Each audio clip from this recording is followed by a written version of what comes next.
Welcome back to the Deep Dive. We are continuing our journey through a really critical roadmap for leadership, all drawn from the lean practices in Genba Ikigai, Leading to Serve by Mark Forkun. And we've just hit a pretty big milestone. We've wrapped up section 1. Leading self. Exactly, leading self. That was the absolute bedrock. Personal integrity, self-awareness, all of that. Right, that covered habits 1 through 4. So we had self-reflection, or hansei, then humility, discipline, and then that final sort of outward-facing one, habit 4, respect and trust. Which is the perfect bridge, because those are the internal steps, the hard work a leader has to do on themselves before they can even think about leading other people effectively. And now we're making that pivot. We're moving into section 2, leading the tribe. Yeah, this is where all that personal integrity gets applied directly to the team. And our focus today is the very first habit in this new section, and maybe the most visible one, habit 5, managing through visualization. It's so visible and so often misunderstood. Well, that's what I want to get into, because our mission for this deep dive is to show that this habit, habit 5, it's so much more than just, decorating an office wall. Right.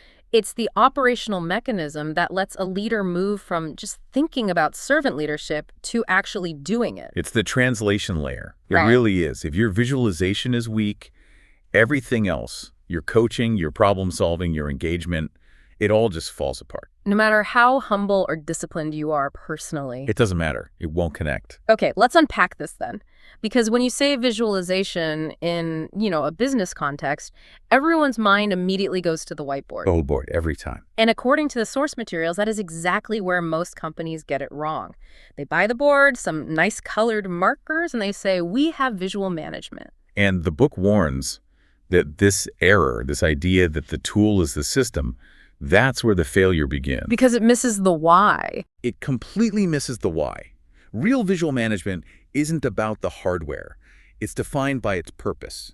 And that purpose is delivering performance by developing others through clear, visually displayed information. Okay, developing others. That's the key part. That's everything. It's an information system designed for dialogue, for ownership.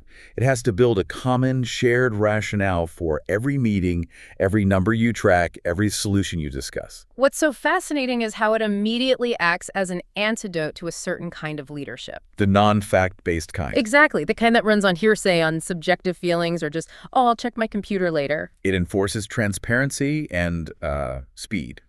The book has this great scenario, the Gemba Walk Q&A challenge. And Gemba meaning the actual place where the work happens. Right. So imagine a leader is walking the Gemba and asks a manager a few simple operational questions. Like what? Like, how many line stops did we have yesterday? Or how many overtime hours did this department have last week? Or a really critical one. How many improvement ideas did we actually implement last month? Precisely. And in a company that relies on, opaque computer systems or just memory, the manager's answer is always vague. It's, I'll check my computer, or there was maybe 2 significant problems. That's not leading with facts. Not at all. And it exposes this huge flaw. If the leader can't answer a basic question from what's visually there, right in front of them, they don't have control. And more importantly, they don't have the credibility to coach anyone. The visual system just gets rid of those vague answers. It has to. And the source stresses this clarity is non-negotiable. It has to exist at every level, from the shop floor all the way up to the C-suite boardroom. So the facts at the top have to be a clear distillation of the facts at the bottom. A perfect, simple distillation. That brings us to where this information really comes to life, which is the daily stand-up meeting. Mm-hmm. We think the meeting is just about reviewing charts, but the text says the leader's role is actually focused on something else entirely. It is. These meetings have 2 and only 2 non-negotiable goals.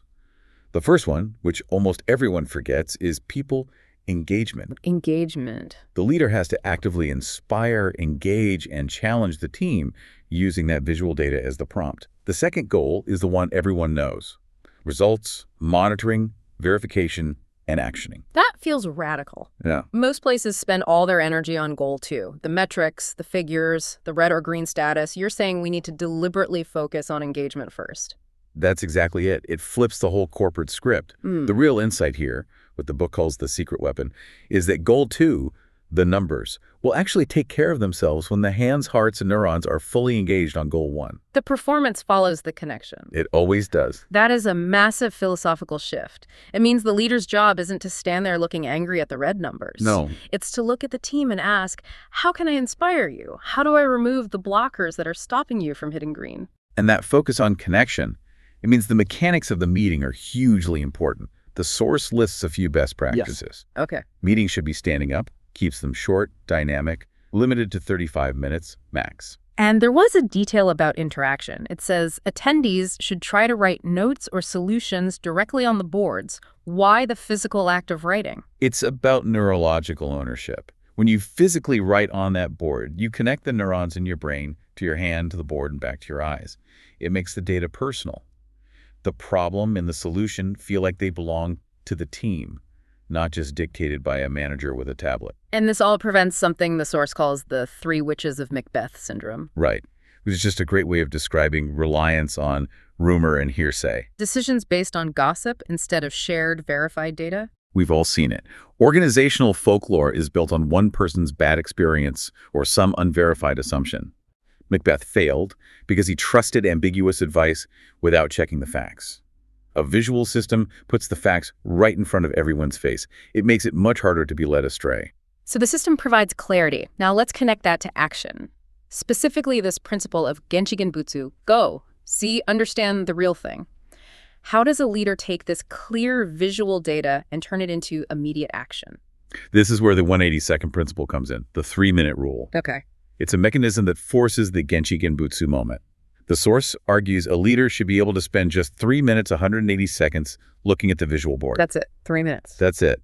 In those 180 seconds, they have to pick the 1 or 2 key figures or problems that demand attention, and then immediately go to the work area, the gemba, the scene of the crime, to see it firsthand and start coaching. That seems almost impossibly fast in a complex environment. Why so tight? That constraint is the discipline. It forces the leader to rely completely on the visual system for prioritization. If the data isn't clear enough to find the priority in 180 seconds, then your visual system is broken. It pulls the leader away from administrative distraction. Right. No time to check email or get bogged down in details. It forces you to be physically present and start coaching right now. That's true, Genchi Genbutsu. The visualization isn't a replacement for going to the floor. No, it's the catalyst. It tells you where to go and why you need to go there. And this isn't just for production lines? Absolutely not. This applies across the entire tribe, no matter the department. So give us an example. What if I'm in a technology department? What's on my board? I don't have units per hour. You focus on flow and you focus on waste. So a tech department could visualize a few key areas of blockage. The number of requests sitting in the waiting room, unprocessed. Okay. Items that are in suspension mode, waiting on approvals. The number of defective specs they've received from other departments. And you mentioned a really impactful one, tracking who is consuming time in meetings. That's a huge one. It instantly visualizes MUDA, the lean term for waste, in an office. If the board shows that Team A and Department B spend 60% of their week in meetings that don't lead to decisions. That's immediate, verifiable data. Exactly. It shifts the discussion from vague complaints like, we have too many meetings, to a specific, visible problem. We have 8 items stalled because 5 people spent 80 hours this week in non-decision-making meetings. It turns anecdotal grievance into a solvable fact. The goal is always the same. Provide clear, simple information so leaders can see where their support is needed to help the team succeed, whether they're building cars or writing code. So we've established Habit 5 as the first step in leading the tribe. But how does this level of transparency, putting successes and failures out in the open, how does that rely on those foundational habits we already covered? It demands total integrity. This is where the link back to leading self becomes brutally honest. Displaying problems openly requires sincere self-reflection, Hansei, Habit 1, and it requires genuine humility, Habit 2. Why is humility so critical here? Because that visual board, especially when it's showing red, often reflects the leader's own planning failures. Or resource allocation errors, poor coaching. Right. The leader has to be honest with themselves first. That's Hansei. To be willing to stand in front of that board and face reality without blaming people or hiding the bad news. Without humility, a leader will always rationalize the data and the whole system fails. If they're uncomfortable with reality, they'll shoot the messenger or just manipulate the metric. And the system becomes useless, which links directly to servant leadership and Habit 4, respect, and trust. Visualization is maybe the single most important way a leader can foster self-reliance. That's so. The visual system creates the conditions for team members to solve problems themselves. Okay, I have to stop you there because that sounds great in theory, but it's also the hardest thing for an experienced manager to do. It is. If I see a quick fix for a problem, why should I spend 2 days coaching the team to find the answer themselves when I can solve it in 5 minutes? And that right there is the ultimate test of humility and trust. When the leader solves the problem, it boosts their ego. It makes them the hero. But it creates dependence. It makes them the weak link. The text actually says it bolsters their own ego. It does.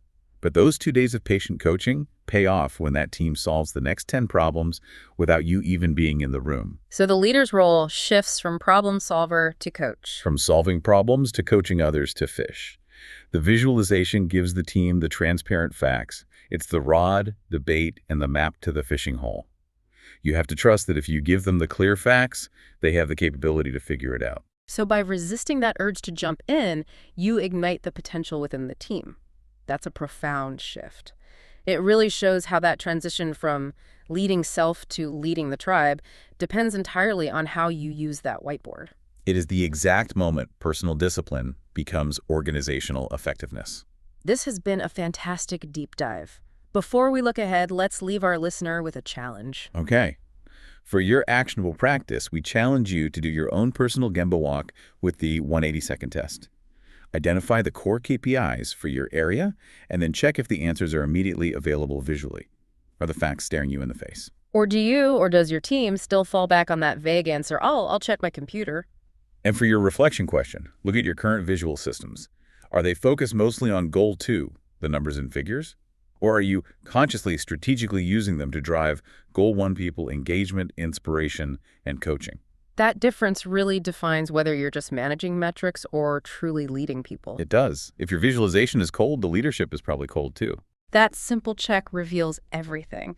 So as we close out Habit 5, we are now fully in the work of leading the tribe. Next time, the journey continues with Habit 6, building and leading the tribe. Yeah, we'll look at the behaviors you need to formalize and solidify that team structure. How you move from just having a group of talented individuals to having a cohesive, self-improving unit. The essence of a high-performing tribe. Exactly. Thank you for taking this deep dive with us. For more insights forged right at the Genba, you can get the book, Genba Ikigai Leading to Serve on Amazon, and be sure to subscribe to the Kaizen Made Easy YouTube channel.